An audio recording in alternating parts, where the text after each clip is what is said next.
বিসমিল্লাহির রহমানির রহিম। আসসালামু আলাইকুম রাহমাতুল্লাহ। আপনারা সকলে কেমন আছেন? আলহামদুলিল্লাহ ভালো আছি। আপনাদের সামনে এখন কিছু কথা বলবো আমি সেজদা নিয়ে। সেজদা হারাম না হালাল? মানুষকে সেজদা করা জায়েজ, অমানুষকে সেজদা করা হারাম। এখানে বাজান সাবজেক্ট আছে, এই পবিত্র কোরআন শরীফে আল্লাহ বলেছেন, যখন আদমকে সেজদা করে, আদমকে সৃষ্টি করে আল্লাহ, তখন আদমের ভিতরে কোনো পাপ ছিল না, লোভ ছিল না, অহংকার ছিল না, হিংসা ছিল না, বড়াই ছিল না, তার কোনো কিছু এই পৃথিবীর দিকে তার কোনো মায়া মহব্বত কোনো কিছু ছিল না। সে এমন একজন মানুষ আল্লাহ সৃষ্টি করলেন তাকে, আদমকে। আদম আলাইহিস সালাম তিনি নবীও এবং মানুষের সর্বপ্রথম মানুষ, এবং তাহার ভিতরে একটা ফুলের মতো পবিত্র, এবং তার কোনো দোষ কোনো কিছু ছিল না। তাকে সেজদা করতে আল্লাহ কোরআন শরীফে বলেছে যে আদমকে সেজদা করো। আদমকে মানুষ সেজদা করলো, আদমকে ফেরেশতারা সকলেই আদমকে সেজদা করলো। এই পৃথিবীতে ঠিক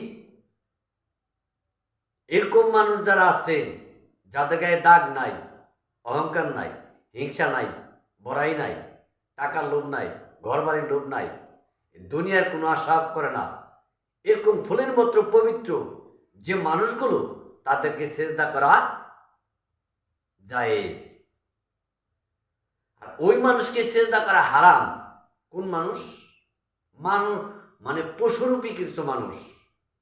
অনেকে অনেক বেশ পোশাক ধরে অনেক কিছু সাজছেন, ওর ভিতরে অহংকার আছে, হিংসা আছে, টাকার লোভ আছে, লোভ লালস আছে, বাড়ি করার আশা আছে, ঘর করার আশা আছে, বউ পোলানের পাগল, সমস্ত কিছুর পাগল, লোভ লালসা, এই ধরনের লোককে সেজদা করা হারাম। এখানে বাজান আমার ভাইরা, এখানেই আপনারা বুঝেন যে আদম, কোরআন শরীফে যারা বলেন কোরআন শরীফে আদমকে সেজদা করতে বলছে, এই জন্যে এই পৃথিবীতেও আদম জাত মানুষকে সেজদা করার কথা বলা হয়েছে। ওই মানুষ যদি, আমরা যে মানুষ, এই মানুষ যদি ঠিক ওই আদমকে যখন সৃষ্টি করা হয়েছে ওই আদমের মতো যদি হতে পারে কেউ, ওই মানুষকে সেজদা করা জায়েজ।